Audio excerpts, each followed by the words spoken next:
Hoje eu que agradeço muitíssimo a honra. Você não faz convite, você faz convocações. É impossível não participar dos eventos que você organiza, que são sempre de modo muito sério, muito profundo, muito competentes. Então, para mim é que é uma grande honra estar aqui com você. Me foi proposto, e eu também propus isso, foi a última reflexão que fiz de forma pública, que é pensar a psicologia fenomenológica como anunciada por Edmund Husserl. Esse, as reflexões, breves reflexões que farei aqui, você determinou que eu deveria falar com uns 30 minutos, né? Para sobrar até um pouco de tempo para conversarmos ainda e prosseguirmos com os trabalhos de então. Eu acho que há necessidade da observação de ordem puramente histórica e que precisa de um esclarecimento. Nós estamos falando do que quando dizemos uma psicologia fenomenológica? Há, de um lado, as escolas de psicologia, com suas teorias e sistemas psicológicos, que era esta que Russell estava se referindo, a psicologia como ciência, como sistema psicológico, ou nós estamos nos referindo a abordagens psicoterápicas, sobretudo aquelas de origem humanista americana, né? São duas coisas que se entrelaçam, evidentemente, e que dialogam, as grandes escolas psicológicas com suas abordagens específicas.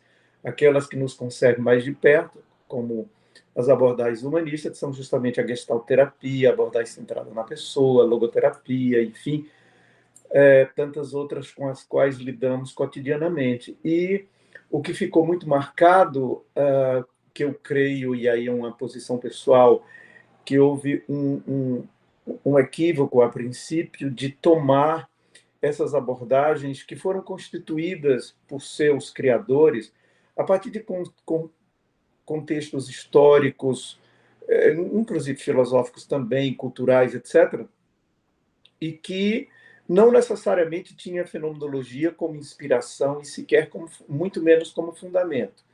Posteriormente é que os herdeiros dessas abordagens, hoje, com justiça e sem nenhum problema, reivindicam esse lugar de fundamentação na fenomenologia, ora no existencialismo, etc. Mas é muito importante que a gente comece essa conversa estabelecendo esses dois lugares de referência. Um são as escolas de psicologia. Quando a gente pensa numa psicologia fenomenológica, tal como pretendeu Russell, não só essa ciência psicológica fenomenológica deveria se instituir como tal, mas todas as ciências e a própria filosofia, né? Então, as escolas psicológicas cuidam de teorias e de sistemas psicológicos, aqueles que também denominados os processos psicológicos básicos, com suas estruturas fundamentais que compõem a psique humana, como, por exemplo, a percepção, a atenção, a memória, o pensamento, a inteligência, enfim, é uma lista que ora são 10, ora são 14, mas são os processos psicológicos e quando uma ciência se volta à compreensão desses processos, sim, aí há uma escola de psicologia. Mas quando nós nos voltamos tão somente para... E estou dizendo tão somente sem diminuir o valor disso, né? Mas quando nós nos voltamos para as abordagens psicoterápicas, elas cuidam de teorias e de técnicas que servirão como instrumento para a intervenção profissional do psicólogo, da psicóloga, e que tem como objetivo central, na maioria das vezes, a compreensão da dinâmica do psiquismo, tem como objetivo mitigar o sofrimento humano, o sofrimento mental, o sofrimento da alma. Então, uma coisa são as grandes escolas de psicologia, outra coisa são as abordagens psicoterápicas. Então, quando Russell, ao longo do tempo que ele produziu, das décadas que produziu a fenomenologia, que viria a ser um método de rigor, eidético, a priori, não havia sequer a ideia de abordagens psicoterápicas. Eu acho importante a gente retomar sempre essa questão, porque se fala sem mais, assim, como se já fosse uma questão resolvida, a situar as abordagens humanistas como já sendo fenomenológicas ou como já sendo existencialistas.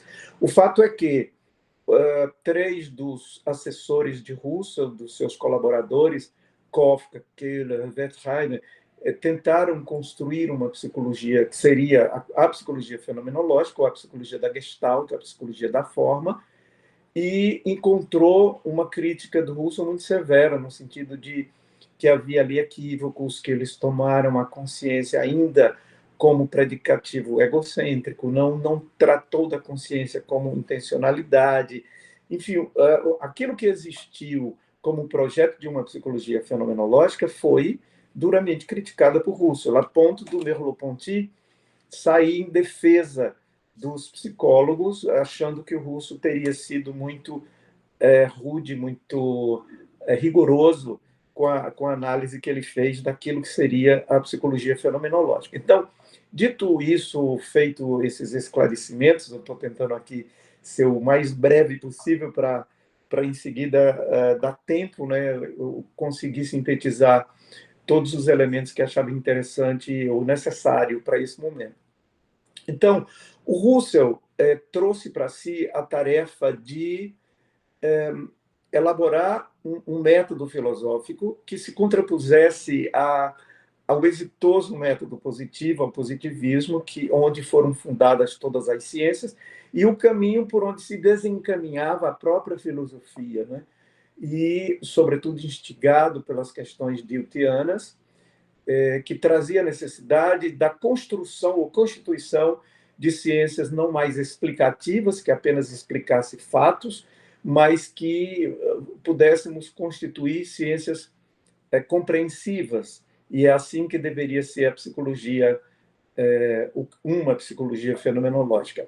Esses escritos do Husserl, que foram fundamentais, toda vida que a gente se pergunta assim,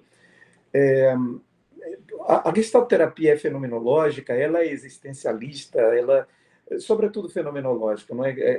A CP é fenomenológica, o psicodrama, qualquer que seja, é necessário que a gente escute o que o Husserl tem a dizer sobre tal.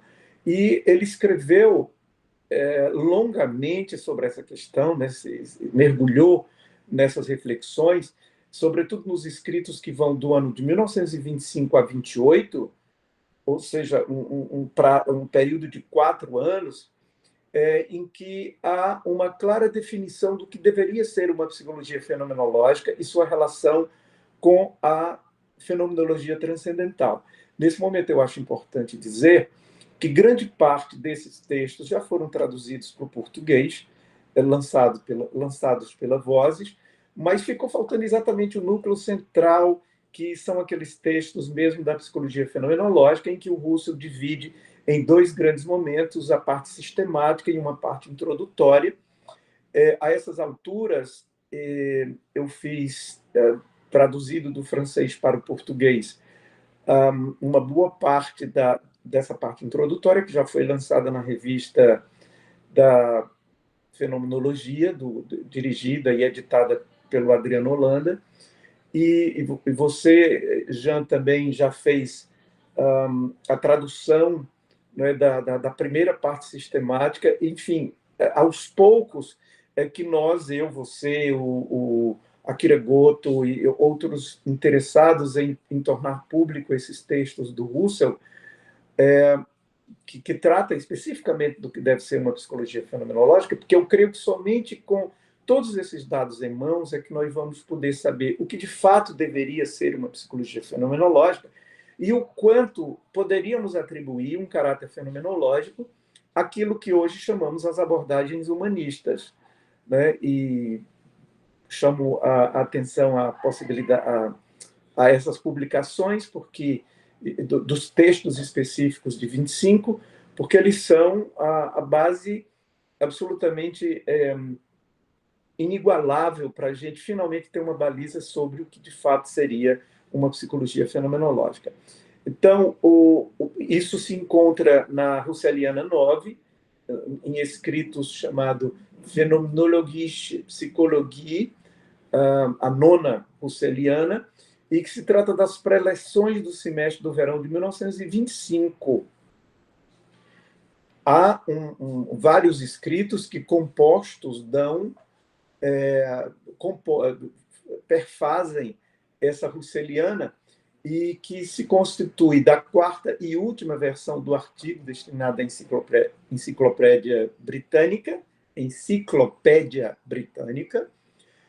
O Russell, com aquele enorme rigor, trabalhou todo esse artigo junto com o Heidegger e, finalmente, após a quarta edição, é que ele tomou como o escrito definitivo, pelo menos enquanto durasse. Então, consta ali a quarta e última versão do artigo destinado à Enciclopédia Britânica, as conferências de Amsterdã, vários apêndices bastante significativos e instigantes, e tudo isso junto compôs essa obra chamada, esse momento da reflexão russeliana chamada de psicologia fenomenológica.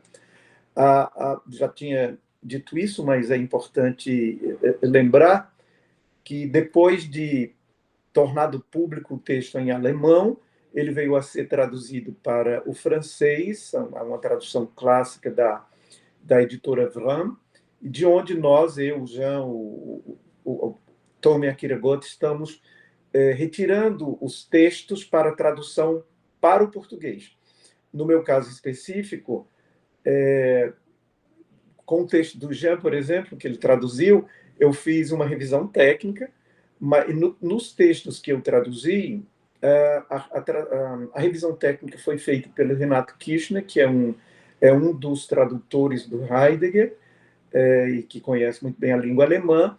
E aí poderia ficar a pergunta: por que não se traduziu direto para o alemão? O fato é que a fenomenologia, primeiro, ela passou pela vibe francesa, né, pelo contexto francês. Então, ter feito essa tradução a partir do francês e depois ter sido cotejada pelo alemão, pelo original, acrescentou uma riqueza muito importante a esses textos. Desculpa que é minha tosse.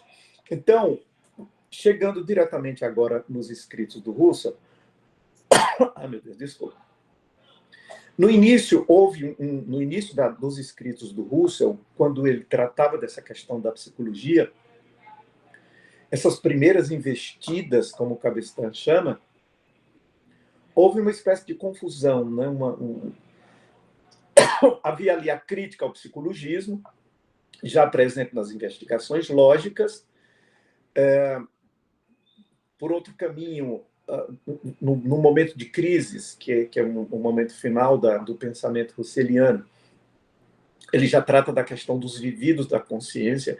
O fato assim, é que, aos poucos, o próprio Russell não tinha muito claro o que deveria ser esse projeto para uma psicologia fenomenológica, né? E foi somente nesses textos de 25 a 28 em que fica muito clara essa ideia, né? Então, não havia, até então, um sentido unívoco. Até então, esses textos das preleções de verão, não havia até então um sentido unívoco a essa ideia do que deveria ser uma psicologia fenomenológica. E finalmente, no projeto das preleções de 25, que se encontra um Russell que ordena e declara, em definitivo, o seu projeto explícito de uma psicologia que se paute pelos preceitos fenomenológicos, com uma metodologia fenomenológica. E somente essa, eu creio, deveria ser, quando um dia ela for constituída, ser denominada de fato como uma psicologia fenomenológica. Todas essas outras que hoje chamamos psicologias fenomenológicas, eu penso que seria muito mais adequado nos referirmos a ela como, primeiro, não exatamente uma psicologia, mas como abordagens psicoterápicas de inspiração fenomenológica, o que implica a necessidade histórica e o desafio de que nós, que somos os herdeiros dessas abordagens, finalmente possamos dar uma fundamentação a essas abordagens de caráter fenomenológico. E quando o Russell traz essas caracterizações, obviamente ele também aponta as consequências de tudo isso para o que seria essa psicologia fenomenológica. Nesse momento, ele faz, nesses momentos históricos, de 25 a 28, eu vou me referir doravante só a esse período, ele traz ele estabelece uma relação da psicologia com outras ciências, que é sempre assim, quando se vai constituir uma nova ciência, ela deve se apresentar que relações ela estabelece com outras ciências, e também com a fenomenologia transcendental. Então, o que seria uma psicologia fenomenológica, ela já nasce em diálogo com a fenomenologia transcendental, né? Ao contrário de várias outras ciências que não, de outras psicologias ao longo da história humana, que não teve necessariamente esse diálogo e que permanece não tendo. Então, quais são essa a grande pergunta que o Russell lança? Quais são as condições capazes de determinar uma psicologia fenomenológica? E ele faz uma ultrapassagem, sai da naturalização da psicologia, lá naquele lugar onde ela foi colocada, naturalização porque tomada a partir de explicações de fatos psíquicos, e produz uma guinada transcendental. Portanto, o que seria uma psicologia fenomenológica, necessariamente ela teria que sair desse lugar da naturalização para vir para uma perspectiva transcendental. Nisso tudo, a gente poderia dividir entre aquelas que seriam as ciências da natureza e aquelas que seriam as ciências do espírito, já profundamente e muito brilhantemente pensado, refletido e criticado por Dilthey, Wilhelm Dilthey, quando entende a necessidade de que ciências do espírito pudessem ser constituídas, e o método positivo, que tão exitosamente possibilitou as ciências da natureza, infelizmente não dava conta, não daria conta dessas ciências do espírito. Então, Dilthey anuncia essa necessidade de ciências do espírito, obviamente a psicologia estaria aí, mas que, em vez de explicar fatos, tratasse da compreensão desses fenômenos em sua dimensão ontológica, em sua dimensão de essência. Temos, portanto, com Russell, a retirada da psicologia do lugar de explicação de ocorrências psíquicas, de fatos psíquicos, para a compreensão de fatos psíquicos. E, dentre todos esses elementos, o Russell declara que é absolutamente necessário se tomar a compreensão de consciência como intencionalidade, coisa que não era feito anteriormente pelas psicologias, mas que não era bastante também, não. Isso não seria o bastante. Ele propõe uma redução fenomenológica não transcendental, e aí precisaríamos de todo um outro encontro para a gente tratar das minúcias disso aqui. O meu objetivo era muito situar os caminhos que posteriormente serão aprofundados, não apenas pelo que oferecemos como tradução desses textos, mas pelo nosso debruçar sobre essas perspectivas, né? O Russell, ao apresentar a psicologia fenomenológica de modo sistemático, fica evidente como ela deveria ser para que hoje pudéssemos chamá-la ou tratá-la como uma psicologia de fato fenomenológica. O Russell reconhece que há precursores, ele não é exatamente o grande idealizador ou o primeiro idealizador dessa perspectiva, dessa via, e acredita isso, sobretudo, a Brentano e a Dilthey. A Brentano no sentido de trazer a ideia da intencionalidade da consciência, e em Dilthey por trazer a necessidade da constituição de ciências compreensivas. Isso nos tira da mera nomeação, da mera categorização para os sentidos e significados daquilo que se passa nos vividos psíquicos.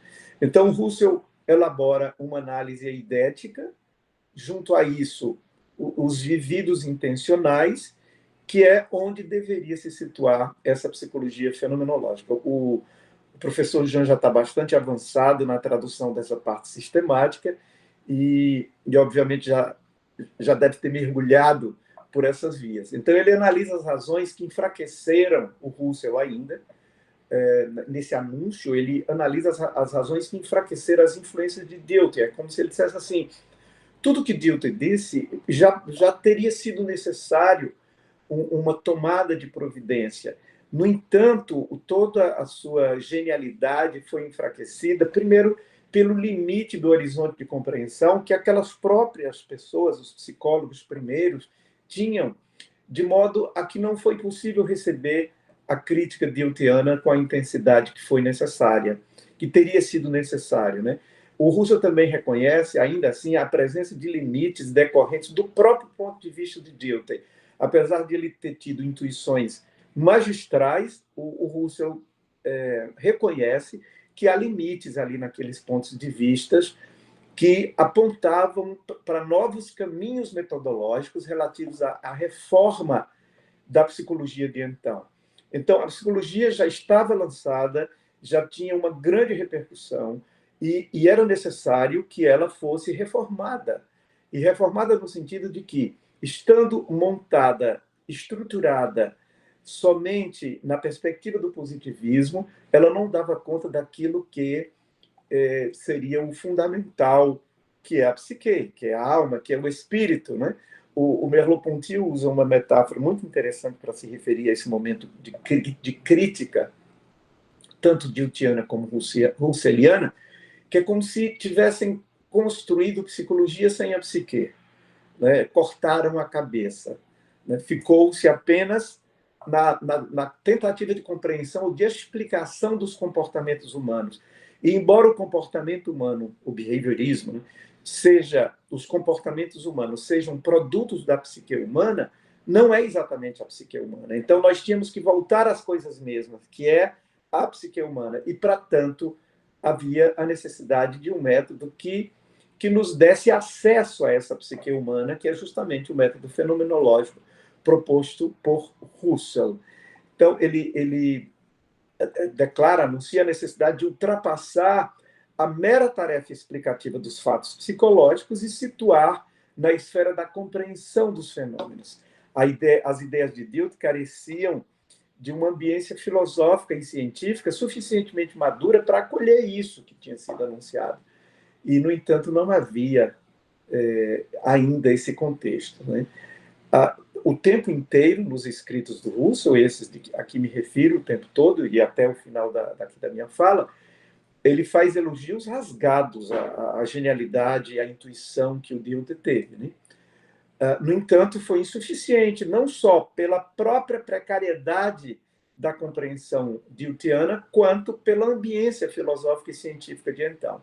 Então, é aí onde entra o Russell, o Edmund Russell, para suprir trazer esses esclarecimentos e apontar definitivamente sobre que trilhos deveria andar a psicologia fenomenológica e elaborar os esclarecimentos necessários para tal.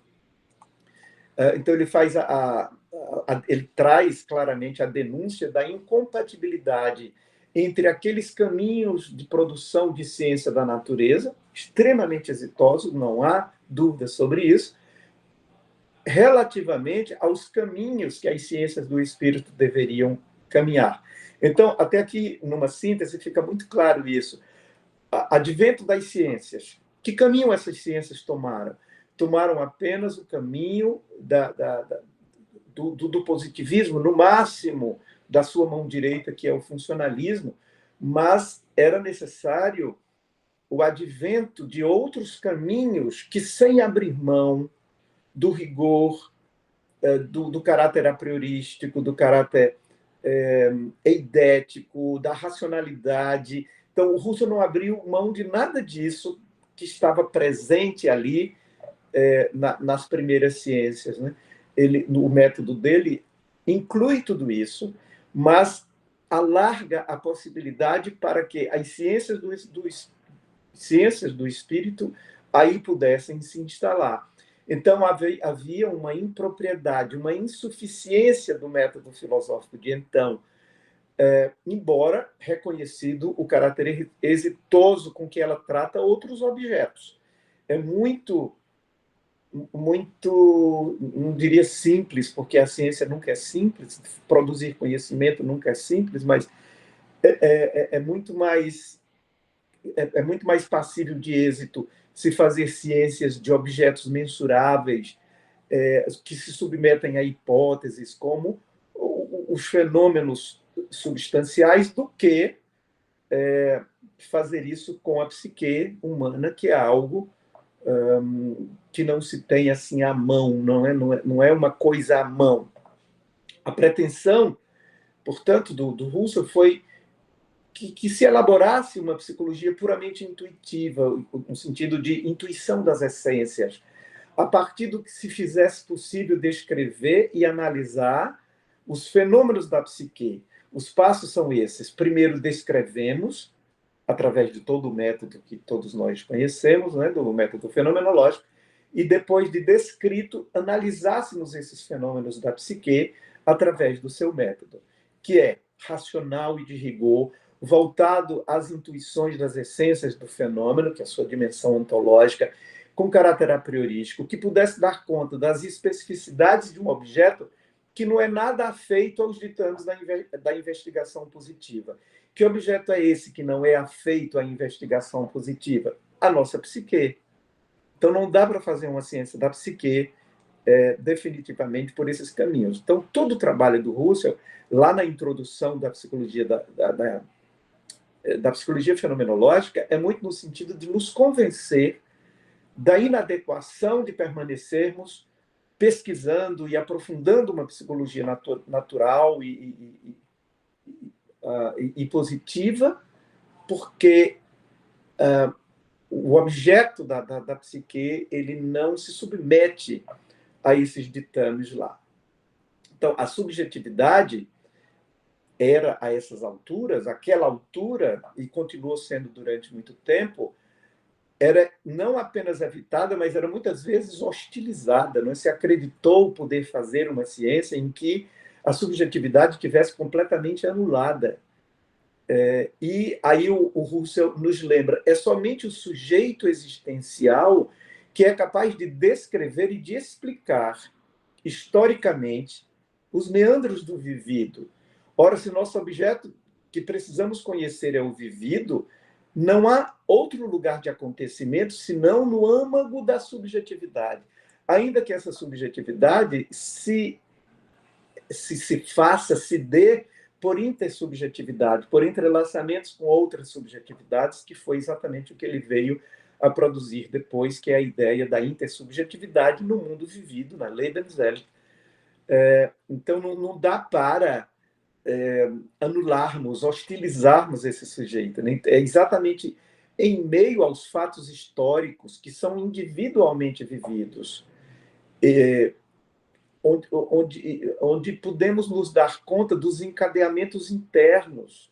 É somente aí que se faz possível a compreensão que tanto buscamos, a compreensão e não a mera nomeação, no contexto individual das motivações humanas. Portanto, se trataria de uma psicologia analítico-descritiva, que deveria se sobrepor à psicologia explicativa de base naturalista. A gente poderia traduzir o grande objetivo do Russell com essa síntese. O que estruturalmente falta à psicologia naturalista, aquela que ele criticou, ela ser capaz de compreender que esses encadeamentos psíquicos são vividos e que eles são todos religados num único conjunto, que é o conjunto total da vida psíquica em fluxo. Então, é acontecimento, é processo.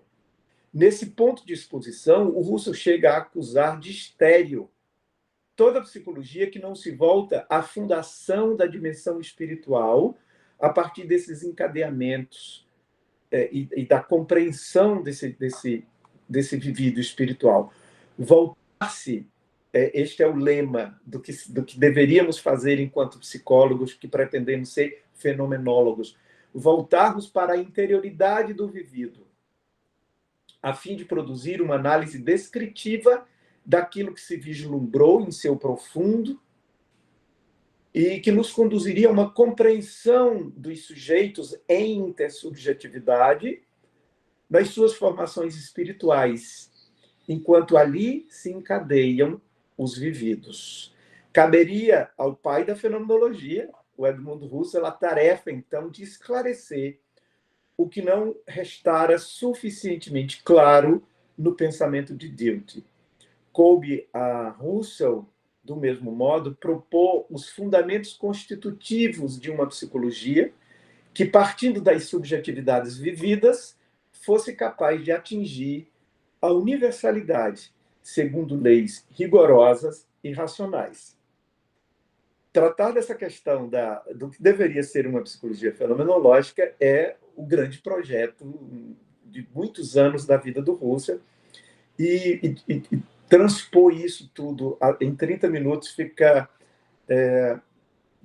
estaria muito exaustivo. Eu creio que tenha compartilhado aqui com vocês o que entendo que seja fundamental para uma compreensão assim mais de sobrevoo do que essa obra. E para finalizar, eu não sei quanto tempo já estou, mas acho que já ultrapassei o meu tempo,